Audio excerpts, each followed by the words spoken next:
How's it going, everyone? In this new video, I want to show you an unboxing and my first impressions of this pressure washer that I bought from Temu. You can also get it on MercadoLibre and AliExpress. So, let's open the box, and what we find first are all the accessories to assemble it. First, we see the hose, which is quite long. I think it's around 10 meters long. Then there's, let's say, the foam thing, which is like a small jar. It also comes with all the nozzles, the filter, and other things like that. Here we have the gun. It's actually quite compact, quite light, and it comes with 2 batteries. They say they're 48V. Obviously, they're lithium batteries because they obviously feel lighter, and the charger. From here, they explain in a very quick manual how to assemble the gun, but here I'm going to show you how to assemble this gun.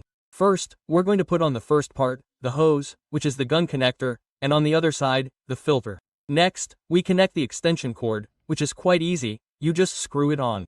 And there you have to connect one to the 2 types of jets. There is usually one that is longer and another that is more direct. And then we connect everything and put in the battery, which is quite easy. And voila, it is ready to use. So you can see, you have to wait a moment, about 20 seconds, for it to suck up all the water, and from there it starts working. As you can see, there it is shooting the jet, and it is quite practical. The truth is that what impresses me is the power it has, and as I say, this video is not sponsored or anything because I'm also going to see my bad things. And as you can see, it works perfectly well, and I did not expect it to have at least good power.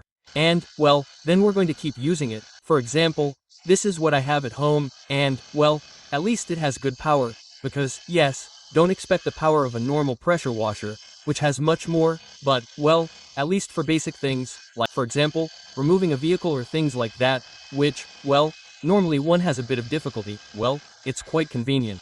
Anyway, so you can see, it's quite easy to remove.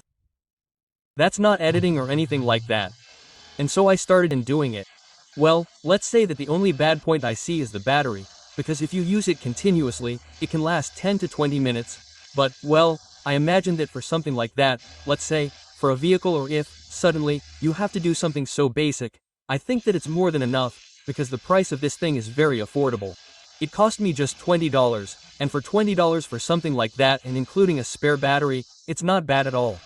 And well, the last test is a little more difficult, because there's been a lot of ash falling from burning sugarcane and all that, so it's a little bit harder. And apart from that, I chose the other way the jet came out, which is more spread out, and so far, the pressure washer is working well. Now, many of you may be wondering how much a gallon of water a can uses. Well, can it give you, let's say, a complete wash of a vehicle if it's a car, just to give you an example, because this thing really uses very little water. And well, I've been doing everything in front of that front yard. And now, let's get to what most people buy these types of things for, which is to wash the vehicle. And the truth is, it removes quite well, and, as I said, its power is not at all aggressive. You can wash it without any problems. The only thing is, as I said, don't expect the power of a normal pressure washer. And well, the truth is that for now I like the product. It's worth it because I've been using it for about 2 weeks, and so far everything is going well. Well, anyway, I could make a final conclusion video. Well, let's wait a few months. I hope you liked this video. Let me know in the comments what you think of this product, and let me know with a like, subscribe, hit the bell on all, and I'll see you next time.